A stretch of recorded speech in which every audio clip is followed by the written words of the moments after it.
ঘরে কাল আমরা বেরিয়ে যাব। কাল আমরা বেরোবো না, পরশু আমরা বেরোবো। আর এখন আমাদের ঘরে ইঁদুর ঢুকেছে। আর আমাদের ঘরের অবস্থা দেখুন। এখন ইঁদুর বেরোনো হবে।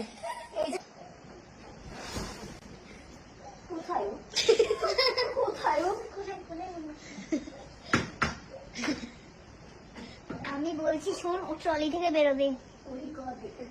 পেয়েছো? ইঁদুরটার ভেতরে আছে।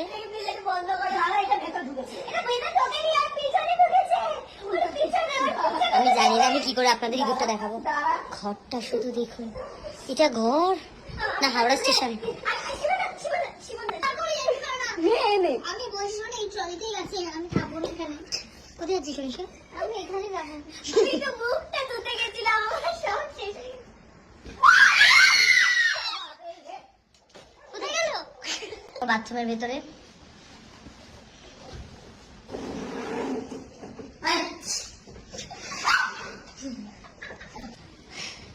আমরা বাইরে থেকে ক্লিপ নিচ্ছি, জানি না ভেতরে কি হবে। ইঁদুরটা দেবে, ইঁদুরটা কি চলে গেল বাথরুম দিয়ে? কি অবস্থা! একটা ইঁদুর আমাদের ঘুম ভাঙিয়ে দিতে পারে না। কি বেরোলো পেছনে দুপুরে।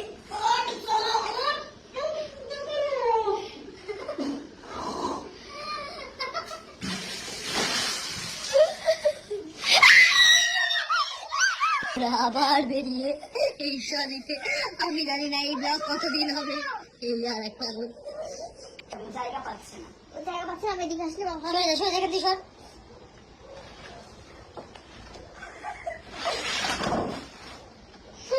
গেল কোথায়? এইখানে, এখানে আমার প্লাস্টিকের পিছনে। অনুষ্ঠানটা খুব বস্তি করে রেখে দিয়েছে। ওখানে কুকুর এসে নাকি বাইরে বসে। কালু একদম রাখবি না, সোজা ঘরে ঢুকে যাবে। ওকে ওই পারবে একমাত্র ইঁদুরটাকে বের করতে।